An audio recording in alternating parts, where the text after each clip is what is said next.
Halo Sobat Investor, kembali lagi berjumpa di program di editorial yang akan membahas tajuk utama pemberitaan yang tersaji di idxchannel.com dan idxchannel TV. Bersama saya Yanto Kusdiantono, redaktur pelaksana idxchannel.com. Era digitalisasi telah mengubah wajah perekonomian Indonesia secara fundamental. Tidak hanya dalam cara masyarakat bertransaksi, tetapi juga dalam struktur penerimaan negara. Hingga penghujung tahun 2025, pemerintah melalui Direktorat Jenderal Pajak berhasil mencatatkan pencapaian yang sangat signifikan dari sektor ekonomi digital. Total setoran pajak dari sektor ini telah menembus angka 44,55 triliun rupiah per 30 November 2025. Angka ini bukan sekadar deretan nominal, melainkan bukti nyata bahwa ekosistem digital telah menjadi pilar penting dalam menopang anggaran pendapatan dan belanja negara di tengah dinamika ekonomi global yang tidak menentu. Keberhasilan pengumpulan pajak digital ini bersumber dari 4 komponen yang masing-masing menunjukkan tren pertumbuhan yang positif. Kontribusi terbesar datang dari pajak pertambahan nilai atas perdagangan melalui sistem elektronik atau PPN PMSE yang mencapai 34,54 triliun rupiah. Berikutnya, sektor teknologi keuangan atau fintech, terutama dari layanan pinjam-meminjam berbasis teknologi yang menyumbang angka 4,27 triliun rupiah. Sistem Informasi Pengadaan Pemerintah atau SIPP juga memberikan setoran, yakni sebesar 3,94 triliun rupiah. Terakhir, meskipun pasar aset digital berfluktuasi, pajak atas aset kripto tetap mampu memberikan kontribusi, yakni sebesar 1,81 triliun rupiah. Bila kita melihat ke belakang, perjalanan PPN PMSE menunjukkan kurva pertumbuhan yang sangat eksponensial. Pada 2020 saat kebijakan ini pertama kali diimplementasikan di tengah pandemi, setoran yang masuk hanya 731,4 miliar rupiah. Namun, seiring dengan peningkatan literasi digital dan perubahan perilaku konsumen, angka ini terus melonjak tajam. Pada 2021, penerimaan menjadi 3,9 triliun rupiah, kemudian menyentuh 5,51 triliun rupiah pada 2022, dan terus mendaki mencapai 6,76 triliun rupiah pada 2023. Kemudian pada 2024 setoran tahunan sudah mencapai 8,44 triliun rupiah. Dan hingga November 2025 saja penerimaan tahun berjalan sudah menyentuh 9,19 triliun rupiah. Hal ini menunjukkan bahwa basis pajak digital Indonesia semakin luas dan terstruktur dengan baik. Strategi pemerintah dalam menunjuk perusahaan global sebagai pemungut pajak dinilai menjadi langkah strategis untuk memastikan efisiensi administrasi fiskal. Hingga November 2025, terdapat 254 perusahaan yang telah ditunjuk sebagai pemungut PPN PMSE. Dinamika terbaru menunjukkan masuknya pemain besar di bidang kecerdasan buatan, yakni OpenAI Opco LLC, beserta 2 perusahaan lainnya, yakni International Bureau of Fiscal Documentation dan Bespin Global.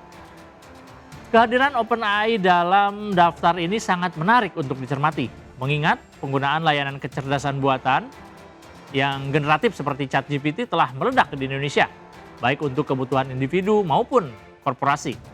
Di sisi lain, terdapat pula penyesuaian data dengan pencabutan Amazon Service Europe SARL dari daftar pemungut. Kebijakan ini biasanya terjadi karena adanya restrukturisasi entitas bisnis atau perubahan model operasional perusahaan di wilayah tertentu. Dari total perusahaan yang ditunjuk, sebanyak 215 entitas telah secara aktif melakukan pemungutan dan penyetoran ke kas negara. Hal ini membuktikan tingkat kepatuhan yang cukup tinggi dari para raksasa teknologi di dunia terhadap regulasi perpajakan di Indonesia, sekaligus menciptakan level kesetaraan berusaha dengan pelaku industri konvensional di dalam negeri.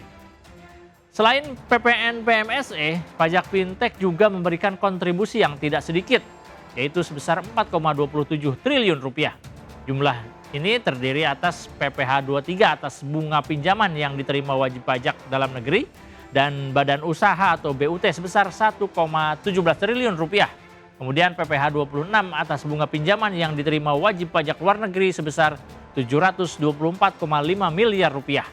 Serta PPN dalam negeri atas setoran massa sebesar 2,3 triliun rupiah.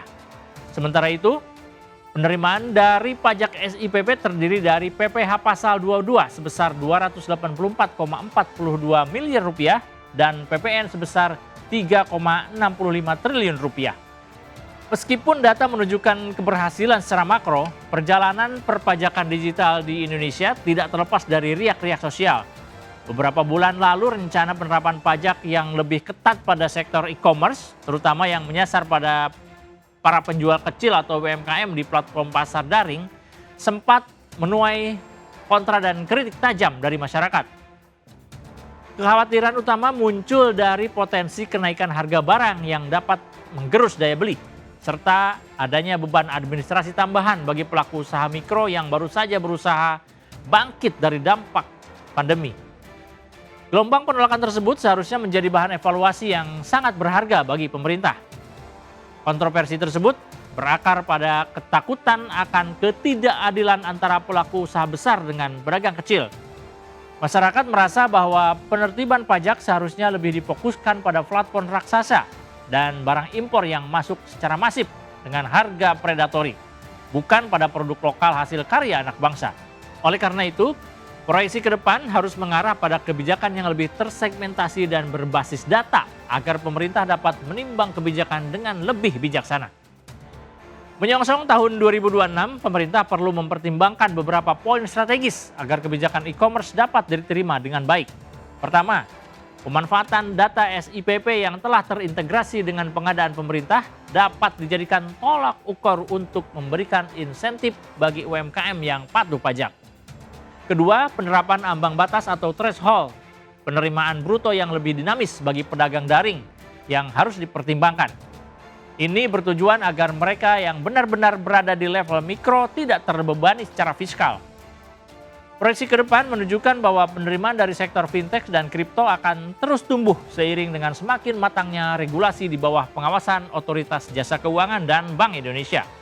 Pemerintah harus mampu menjaga keseimbangan antara fungsi budgeter atau penerimaan negara dengan fungsi reguleren atau pengaturan untuk mendorong inovasi tanpa mematikan kreativitas ekonomi rakyat. Direktorat Jenderal Pajak Kementerian Keuangan juga perlu terus melakukan sosialisasi yang masif dan transparan mengenai pemanfaatan hasil pajak digital ini. Masyarakat perlu memahami bahwa pajak yang dipungut dari layanan seperti Amazon, Netflix, atau OpenAI akan kembali lagi ke masyarakat dalam bentuk pembangunan infrastruktur digital, peningkatan kualitas sumber daya manusia melalui pelatihan teknologi, dan program perlindungan sosial. Kepercayaan publik adalah modal utama dalam memastikan kepatuhan sukarela. Selain itu, pemerintah juga harus mewaspadai perubahan model bisnis digital yang sangat cepat. Penunjukan OpenAI adalah awal dari era baru di mana kecerdasan buatan menjadi komoditas berharga. Kedepan akan muncul bentuk-bentuk layanan digital baru yang mungkin belum tercakup dalam regulasi saat ini.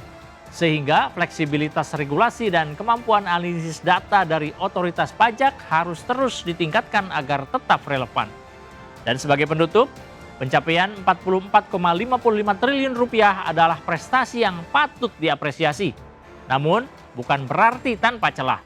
Kebijakan fiskal di sektor digital pada tahun-tahun mendatang harus tetap mengedepankan prinsip keadilan, kesederhanaan, dan kepastian hukum.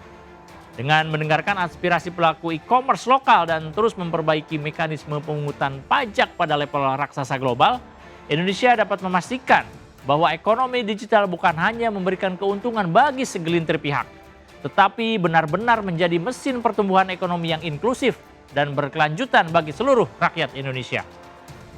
Pengelolaan yang bijaksana akan menghasilkan keseimbangan antara target penerimaan negara dengan perlindungan terhadap ekosistem UMKM yang menjadi jantung perekonomian nasional. Demikian program di editorial edisi kali ini, saya Yanto Kusdiantono, pamit undur diri. Pantau terus berita ekonomi, bisnis, dan pasar modal hanya di IDX Channel TV, idxchannel.com, dan media sosial IDX Channel. Sampai jumpa.